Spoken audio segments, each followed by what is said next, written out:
114829.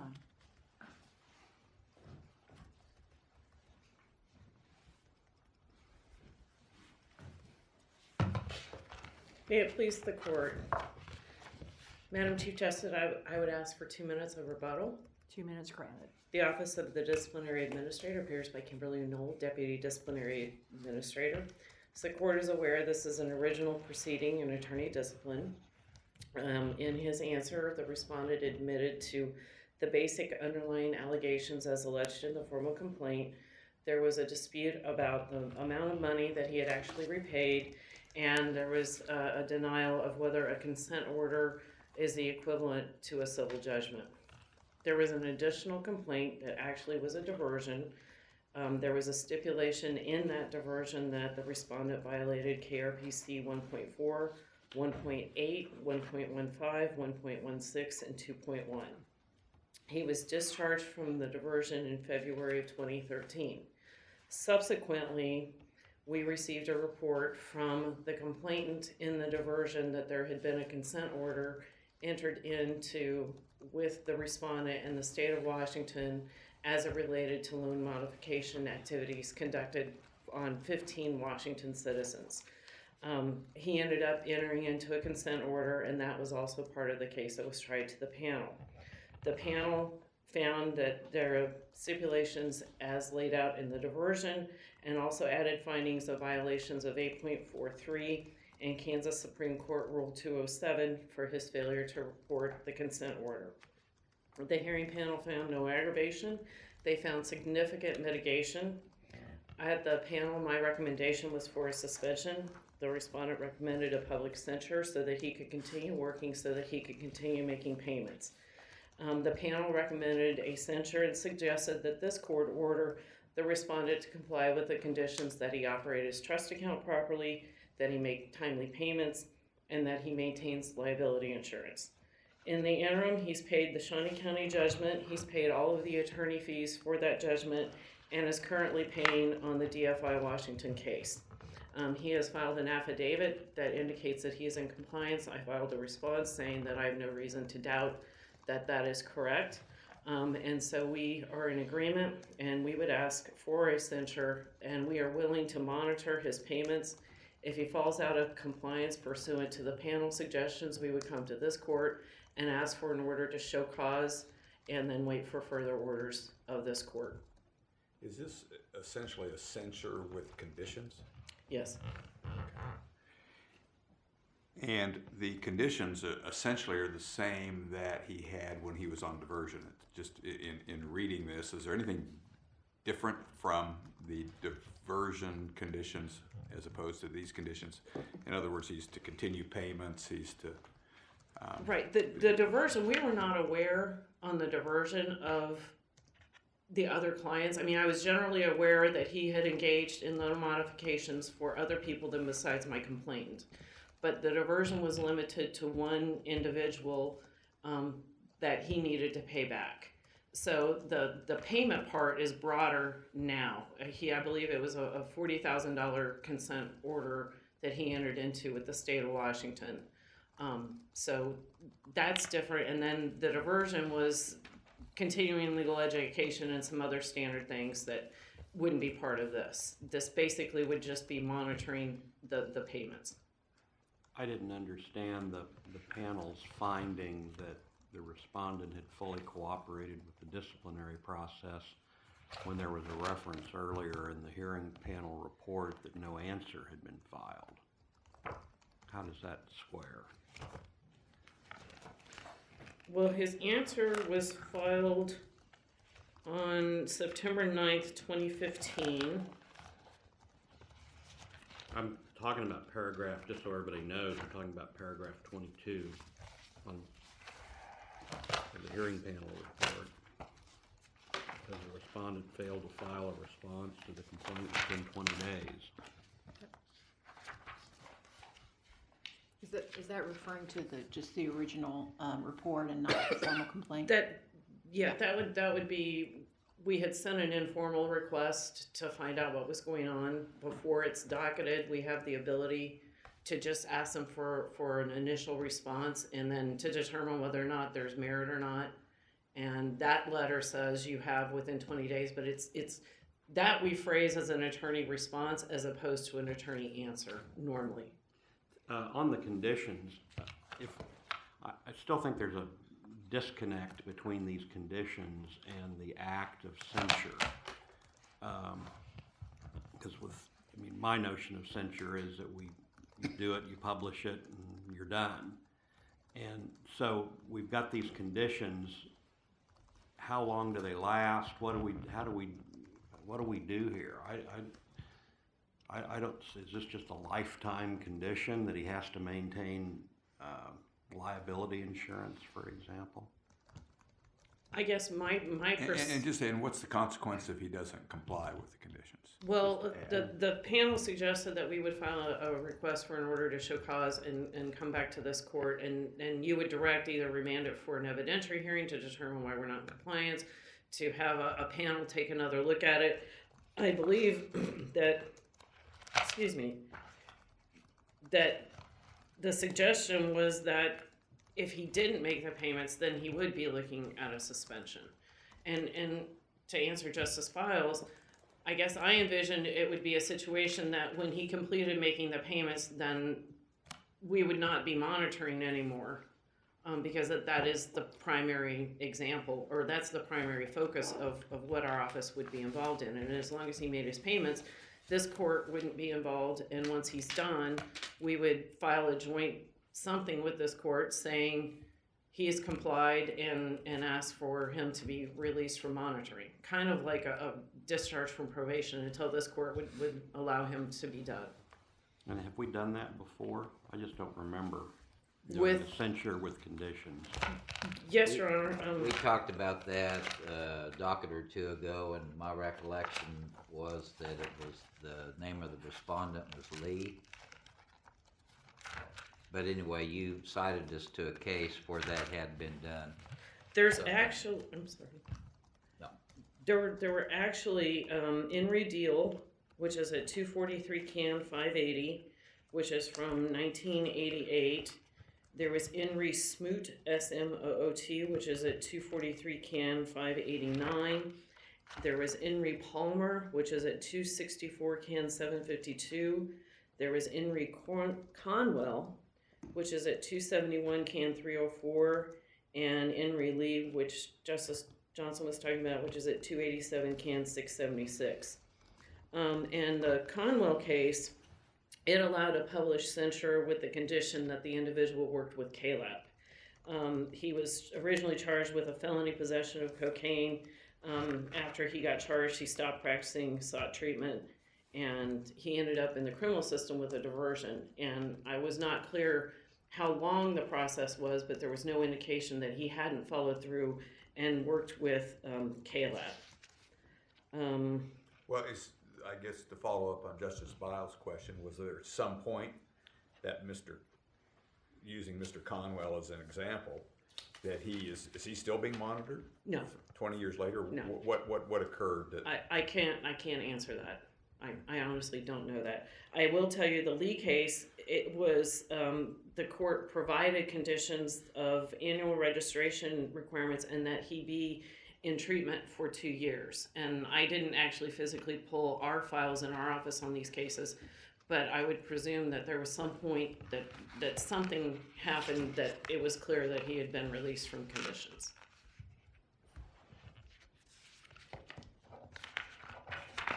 So with that, I'd ask that this court affirm the findings of fact and conclusions of the law of the hearing panel and impose the recommendation as outlined by the hearing panel.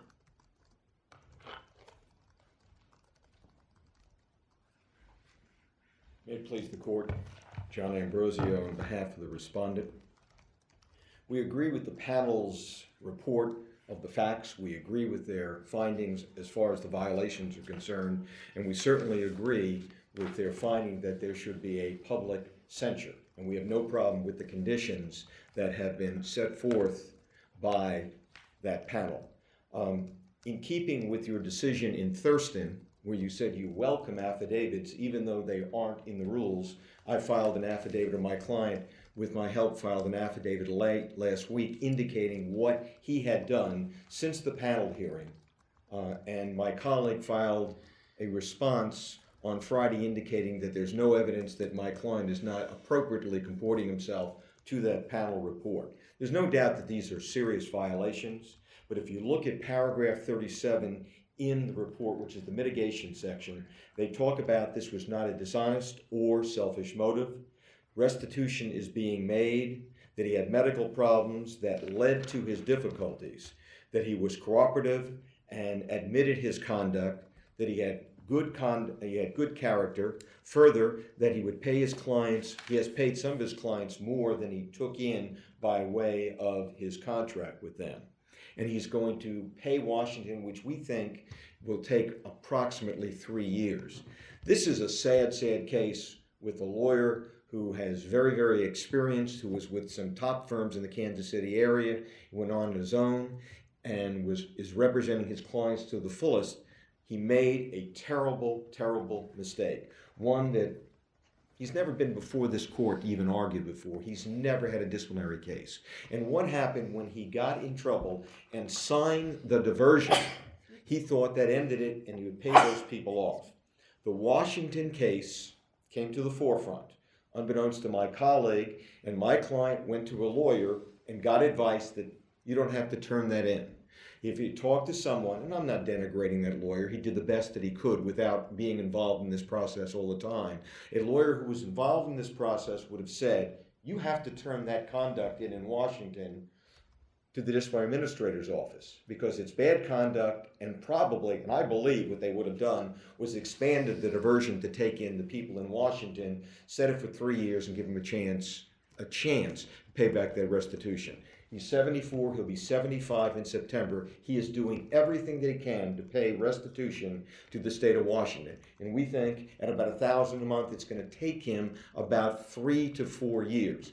I think he's to be admired for standing up to the plate and admitting he made a mistake. And I think he's to be admired to say, I'm going to pay the Washington people off. I concur with my colleague that this should be a public censure. I concur with my colleague that you can set forth conditions. You did it in the Flores case, which is a recent case where you told him to continue paying his child support, or you were going to bring him back before the court and suspend him. That's all I have to say. My client would like the pleasure of addressing it.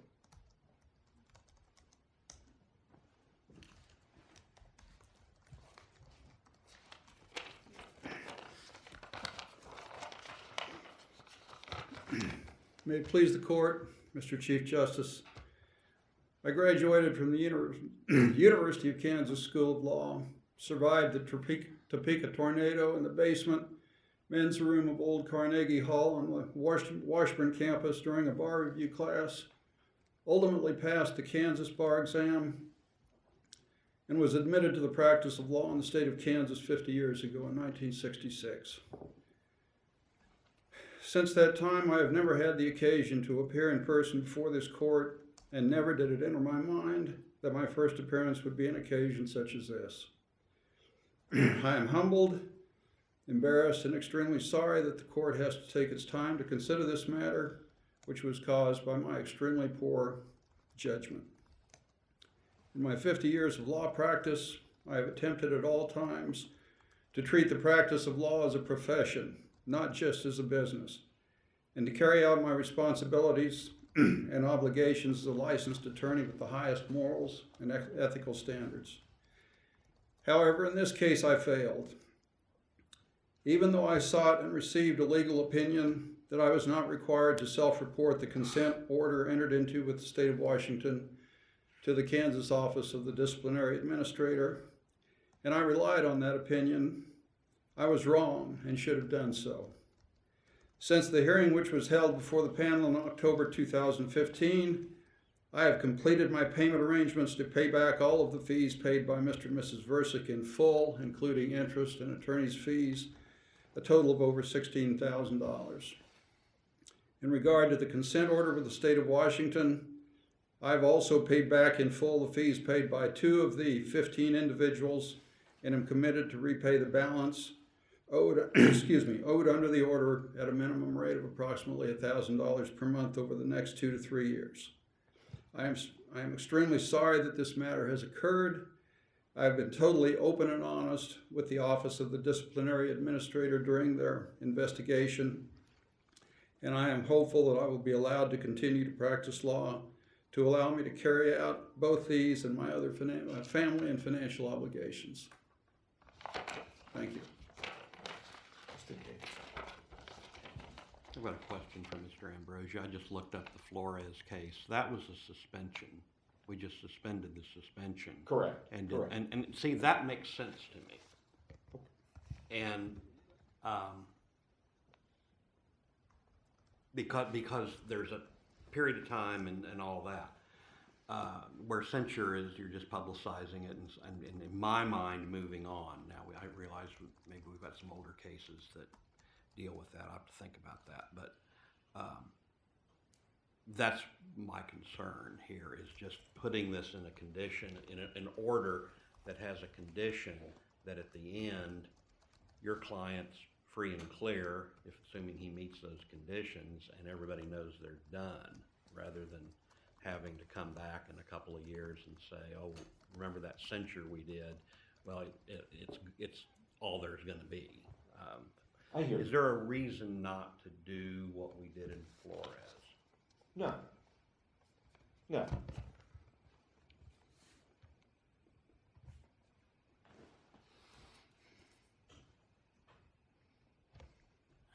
And make sure I understand, that means that we would suspend him and basically then suspend the suspension?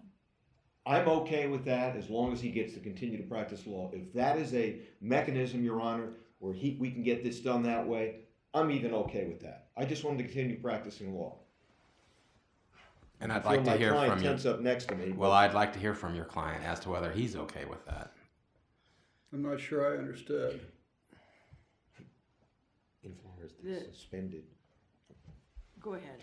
In Flores, they suspended, basically put him on probation, got rid of the suspension. He continues to practice law. If he meets the conditions, he's okay. But if he doesn't meet the conditions, then he's suspended again. And that, I mean, I'm not sure I'm totally comfortable with that, no. I think he should be. Pardon? Well, and it's perhaps unfair to ask you to, on the spot in front of the podium, answer that question. But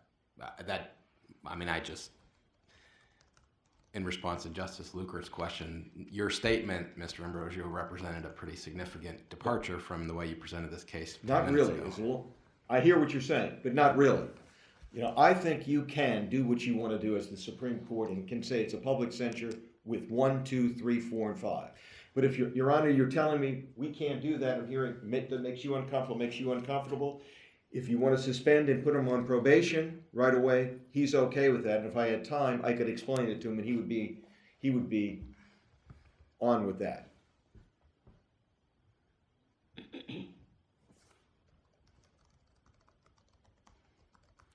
in essence, you're saying that you see it as just a matter of a label, because if we do the public censure with conditions and he doesn't meet those conditions, we're going to show cause and could end up at the same point. We would end up with a show cause to why he violated the terms, and then the suspension would be already have been meted out. I like your logic better than my logic. I agree with you on that. The big difference would be a 219 hearing. Whether you have to have a hearing for reinstatement, which is, so the suspension, to be comparable, the suspension would have to be for either a term or specifically specify that a 219 hearing is not required, because I think we've said that if it's for an indeterminate period, that a 219 hearing is automatic, haven't we? I'm not.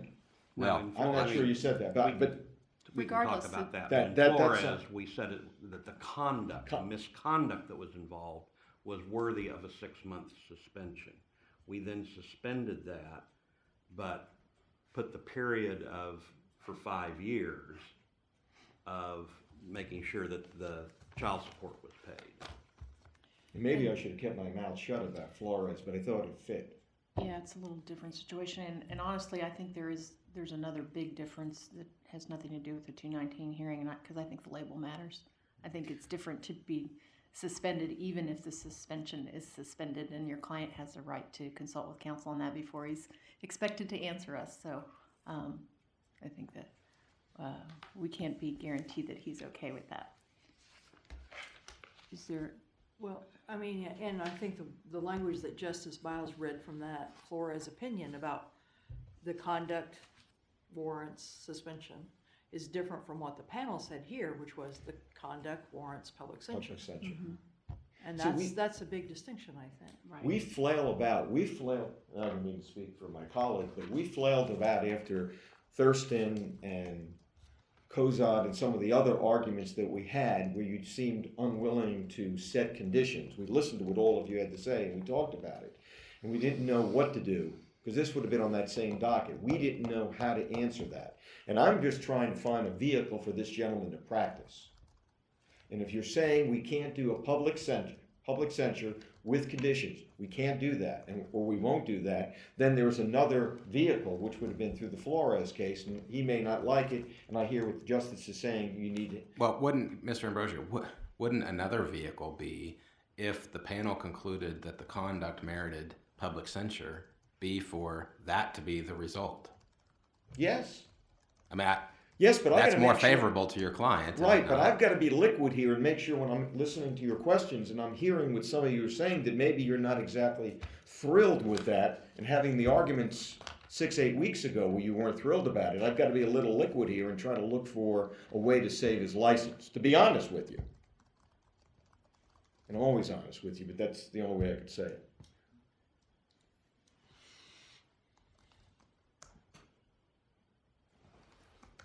I'm going to make sure before we sit down and you lambast my colleague. And what has happened in Washington State? He's entered into a consent order, Correct, a consent order. and that's through a court of law.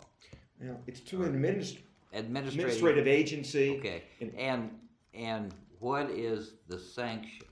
the sanction, If he does, excuse me, but let me finish my thought here.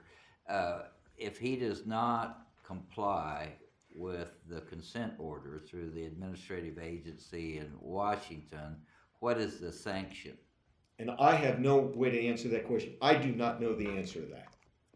Never having spoken to them, do you know? I don't think we know. I think I know, Okay. if I may. The matter that was brought against me in the state of Washington was for representing the same lady who filed a complaint in Kansas filed a complaint with the state of Washington. They sent me an investigatory letter. And one of the questions they asked me was, how many residents of the state of Washington or people with property in the state of Washington have you represented on these loan modification matters? I gave them the full list of 15 people with their names and addresses. Didn't hear of approximately 3/4 of them who did in fact receive their loan modifications. Didn't hear from them for about 18 months. And then they came back with this formal complaint that had been filed against me for engaging in this business without being licensed under the Washington Mortgage Broker Registration Act. Nothing to do particularly with the complaints, but for not being licensed. At the time, I was in the middle of prostate treatment cancer, did not have either the time or the energy or the financial ability to hire someone in Washington to represent me on the matter, even though I did engage some counsel in Kansas City that said they thought there was a good argument why registration would not be required, because I was a licensed practice attorney and I was engaged in this business as a part of my practice here. Nevertheless, I entered into them with this consent order, part of which was to list out these people, agree to pay them back their fees over a period of time.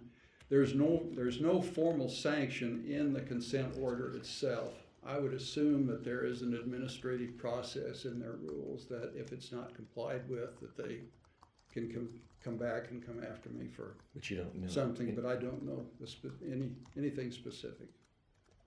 But they came after you in the first instance. That's correct. Okay. And does that consent order, does that include interest on that, on the amount you've agreed to? Interest? No, it does not. Okay, The it's order just was the just to pay them back the fees that, even those people who got their modifications, pay them back the fees because I wasn't licensed under their mortgage broker So it registration. included everyone? Yes. Yeah. Any other questions? All right, thank you. Your reserved rebuttal. Ms. Knoll, is your recommendation today for censure, for lack of a better word, conditioned on conditions? Yes. Okay. And if the court looks at the transcript from the hearing, starting basically at page 124, we did struggle with this question in front of the panel. There wasn't a probation plan that had been presented, so it was my position that under the rules, that probation was off the table. But it was a conundrum because the only way he can make the payments is for him to continue to practice. And it was suggested that there was this thing, which I had never heard of before this case, of a censure with conditions. And the panel, Mr. Ambrosio actually brought up the Flores case and explained that this court had created an outcome, and Chairman Badgerow said, well, I realize that the Supreme Court can do whatever the Supreme Court wants to do. I don't necessarily think that the panel can create a probation plan, but I think we can do this censure with conditions, and these are the appropriate conditions. To answer... Let me ask you this. The Kansas complainants have received full restitution according to the affidavit, is that correct? That is correct. And so what we're talking about is the repayment or the compliance with a consent order entered into with an administrative agency in Washington State. That is correct. And if we just say public censure, then Washington State will be in a position that they can, they'll have to enforce their own consent order. That is that's the only difference between public censure and public censure with conditions, is that we would monitor compliance with the Washington State consent orders. Well, there's that, and then there's the make sure that he's managing his trust account properly, Okay. which we have compliance audit ability. And to answer, But why was that included? What evidence was there that there'd been any mismanagement of his trust account? because the funds from the loan modification went into a trust account with his name on it that he did not control in Arizona. He testified that he had an attorney trust account that he used for his collections practices. And so there was a mismanagement, and that's where the 1.15 and 1.16 violations went to. Okay, thank The State of Washington Department of Financial Institutions Division of Consumer Services is the entity in Washington, and this is found at exhibit page 5, and their order on L for noncompliance with the order, it says it is agreed that the respondent understands that failure to abide by the terms and conditions of this consent order may result in further legal action by the director. In the event of such legal action, respondent may be responsible to reimburse the director the cost incurred in pursuing such action, including but not limited to attorney fees. So that's the only thing that the agreement says as far as a failure to comply. And then to get to your 219 discussions, if you suspend an attorney for a definite period of time and this court does not specify whether or not there's a reinstatement hearing, the lawyer has to provide their affidavit that says that they've complied with all of the requirements, and that we would certify then to this court that that is indeed true, and then the attorney gets reinstated. If you disbar, indefinitely suspend, or suspend an attorney with a specification of a 219, so basically anything 3 years or more, then the 219 automatically gets triggered. So if it's just for a specific term, you would have to specify whether or not that's necessary. One more question. I have one more question, and that is, setting aside the forward-looking concerns that your office legitimately has, but setting aside those sort of forward-looking concerns that can be addressed with probation plans or conditions, or call it what you will, based on the actual conduct, the rules violations that were stipulated to, what's the disciplinary administrator's position as to the appropriate sanction for that behavior? Is it suspension, or is it public censure, or something else? Well, I applied the standards in my analysis before the hearing, and I concluded that a suspension, probably technically under the rules, was it correct. And a lot of that was related to the failure to communicate.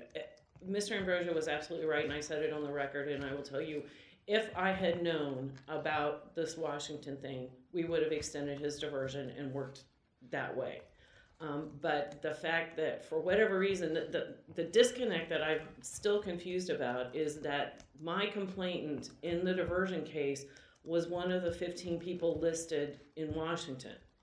He had signed a diversion agreement that said that his acts violated the rules of professional conduct.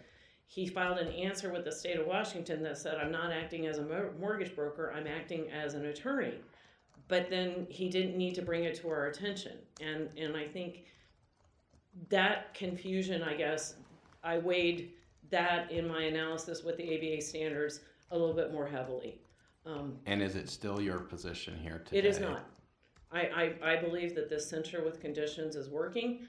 I understand that, but I just want to drill down to the question. Maybe I'm the only one who wonders about this, but what's the appropriate sanction for the behavior that's already occurred? It can't be censure with conditions, can it? I mean, I understand that can be perhaps that can be an appropriate practical way to resolve these cases. That probably is still yet to be determined. But the ABA standards don't talk about censure with condition. No. So the behavior itself it seems to me you have to take a position on what's the appropriate sanction. Well, this case, from the get-go, was a little different than, say, the Weaver case that also involved loan modifications. In that case, the lawyer was out for himself. There has never been any indication to me that Mr. Habrink was trying to pull something over on someone. He just didn't look at the underlying contracts. He allowed himself to have his money go into somebody else's control. You know, he didn't make hardly any money out of this whole situation. But the failure to report a consent order that involved the same person, to me, was significant. The goal, at least my goal, was to get the clients so that they were in a position that they were made whole. And the difficulty we were having specifically with the Versex is his health issues and other things, and his financial resources dried up. And so they went from the fee dispute to a lawsuit to having to have difficulty collecting it. And then we got involved, and since then they've been made whole. So to answer your question, a published censure to me is a sanction. Whether or not it has conditions or not, I would not want my name in a reporter associated with misconduct. Right, so it sounds like what you're saying is that the appropriate sanction is published censure.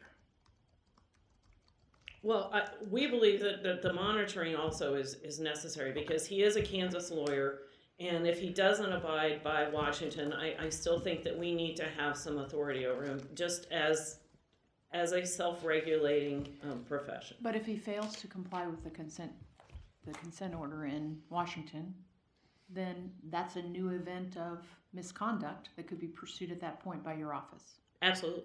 Okay, thank you. I have now a question. One question begets another, I suppose. you said there was the disconnect, but didn't he go and seek independent legal advice about whether or not that needed to be reported? And He did, but he didn't share the diversion agreement with that council. The council was not aware that it was the same person, and I believe he kind of indicated at the hearing that, you know, he probably should have looked at more documentation and it might have changed his advice. Other questions? All right, court will you. take this matter under advisement and will be in recess.